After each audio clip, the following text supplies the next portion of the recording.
cette vidéo vous plaît, nous pourrions continuer le livre. Faites-le moi savoir dans les commentaires.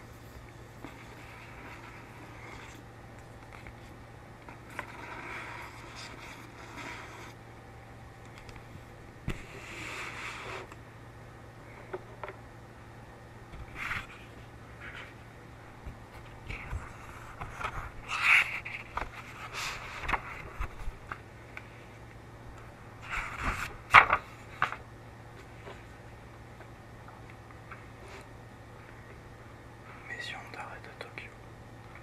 Alors, ce livre est en fait un manga écrit par Osamu Tezuka et il se nomme L'histoire des trois Adolphes. Je pense que vous vous en douterez, ça part de la Seconde Guerre mondiale. Je vais vous lire le résumé à la fin. L'histoire des trois Adolphes. Berlin, 1936. Hitler est au pouvoir depuis 3 ans. Les Jeux Olympiques d'été sont pour lui l'occasion de conforter une dictature funeste. Soe Doge est un journaliste sportif qui vient couvrir les JO. Et par la même occasion, retrouver son frère, Isao, qui habite en Allemagne. Mais Isao est angoissé. Il détient, dit-il, un terrible secret qui pourrait ébranler jusqu'à Hitler lui-même. Quand Soe se rend chez son frère, il le retrouve assassiné. Donc voilà.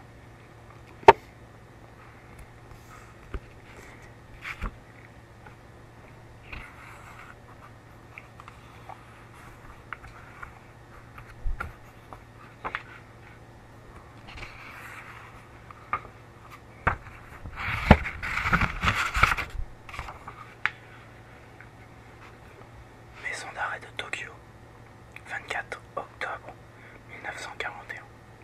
Extrait de sa cellule pour subir un interrogatoire. Richard Sogg, détenu depuis une semaine, trahissait une nervosité inaccoutumée. Hito Oas, commissaire adjoint de la PJ, sentait qu'il allait passer aux aveux. Sorg, si vous gardez le silence, l'histoire ne retiendra rien de vous, ni votre organisation.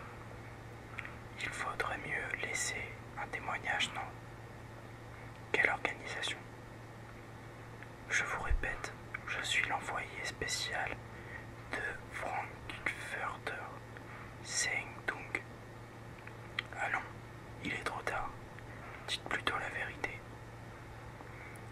Monsieur le procureur Yoshimura, détendez-vous, je ne vous interroge pas aujourd'hui.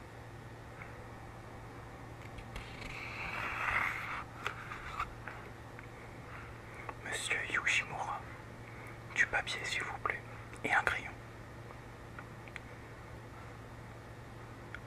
Qu'avez-vous écrit?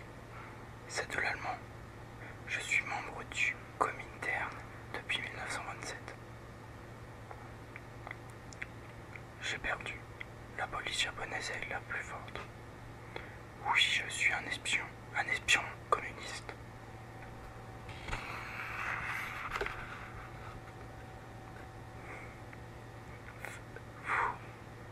Vous m'avez vu. Cette affaire secoua Tokyo, car la faiblesse du contre-espionnage nippon était révélée au monde entier.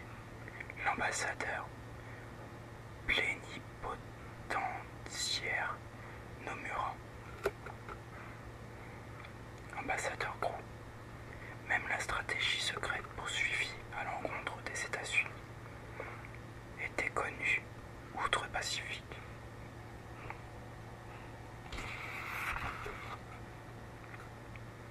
Roosevelt pouvait prédire la moindre réaction japonaise. Monsieur l'ambassadeur, j'ai saisi la situation. Monsieur le président, laisser faire serait dangereux. Oui, très dangereux. Tôt ou tard, le Japon s'en prendra aux Philippines ou à Hawaï, et nous devrons entrer en guerre. La question est de savoir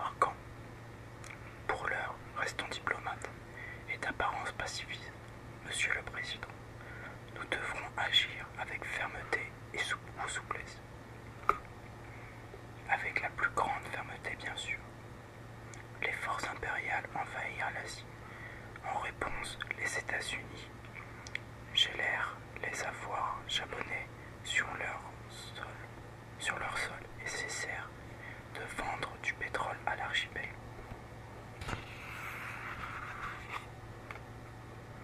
Quoi? Les États-Unis exigent que nous évacuions toute la Chine. Et qu'offre-t-il en contrepartie? Quel affront! Dans ces conditions, toute négociation est rompue si rien ne change. Le 1er décembre, ce sera la guerre. Monsieur le Président, le Japon entrera en guerre début décembre. Leur première attaque sera sans doute sur Hawaï. Hawaï, le bouc émissaire. Rassembler une flotte qui serve d'appât, quelques bâtiments que l'on peut perdre sans regret. Nous fabriquons une cible pour l'aviation nippone. Oui, nous devons faire un sacrifice. L'Arizona, l'Oklahoma, la Californie, le West Virginia, le Nevada, la Tennessee et Maryland. Les principaux bâtiments de flotte du Pacifique furent concentrés à Pearl Harbor. Le sacrifice exigé par Roosevelt était lourd, trop lourd.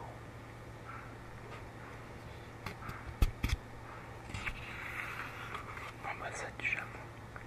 C'est leur ultimatum. Monsieur l'ambassadeur Nomura envoyait cette note au secrétaire d'État Hull. Faites-la traduire au plus vite. Ce communiqué ne peut plus parvenir à Hull dans les délais, car un secrétaire fut trop lent à transcrire l'anglais. Entre-temps, l'aviation nippone prenait son envol à travers la brume matinale. Le 7 décembre 1941, à 7h56, la première bombe tombait sur Pearl Harbor, soit 1h12 avant que Nomura ne remette le mémorandum à Hull. Il qualifia cette attaque de folie entreprise au mépris des accords internationaux.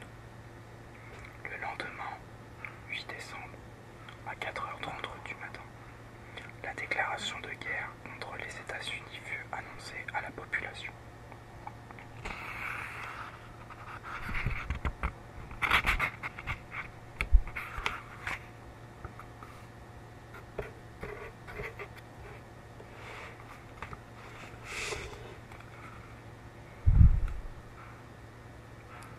Là, je ne vais pas vous lire parce que ça ne vous le parlerait pas du tout.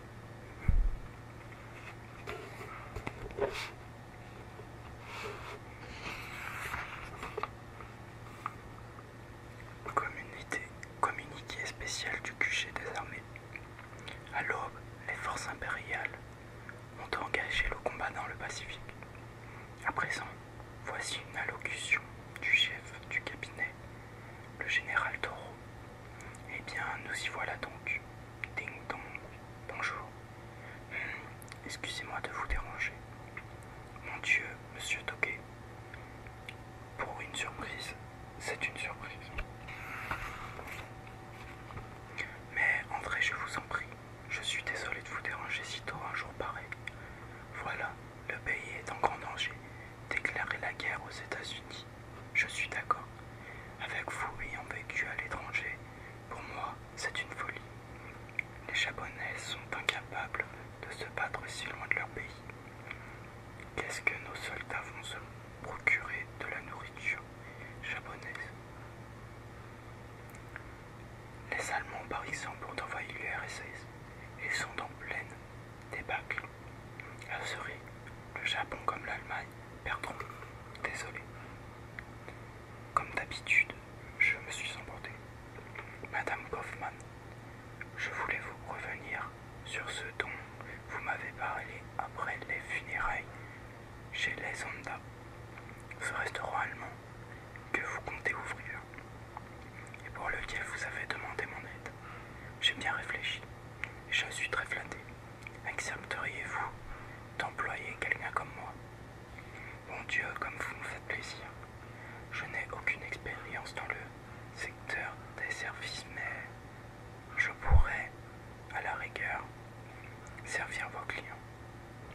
Vous n'y pensez pas, je suis aussi débutante, soyez mon associé. Mon associé, excusez-moi. Tenir un restaurant va être difficile, le moment est mal choisi. C'est tout décidé. Mettons-nous au travail tout de suite. Le plus tôt sera le mieux. Pourquoi se réjouit-elle de m'avoir, tant de m'avoir comme associé? Mystère.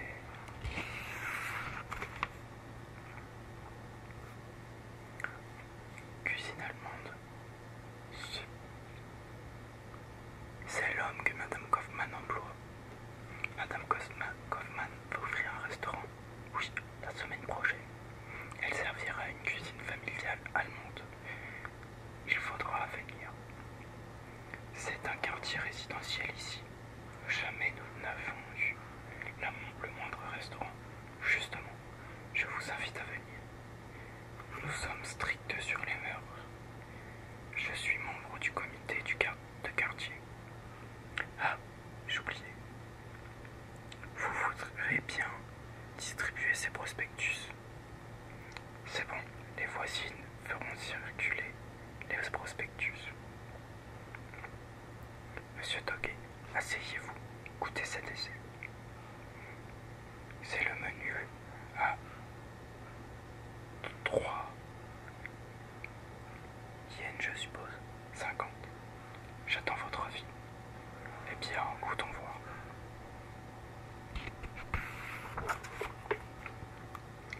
Les ingrédients sont simples, le tout est copieux. Soupe bacon et haricots verts. Saucisses, choucroute et frites avec du pain de seigle, du cidre, pour qui le désire. C'est fameux.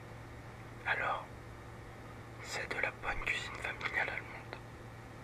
Ce sont des plats de la Hesse. Kaufmann les apprécie. À Berlin, je n'ai mangé que la bouffe des hôtels. Rien à voir avec cette excellente cuisine. Les ingrédients sont de bonne qualité. Des légumes du jardin. Pour la viande, j'ai un fournisseur. Le succès est garanti.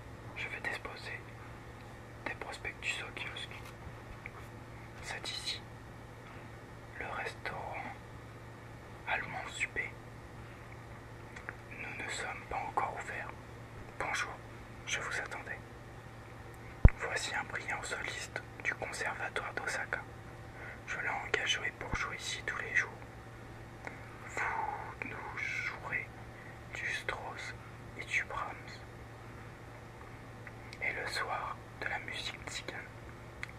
La valse du congrès s'amuse également.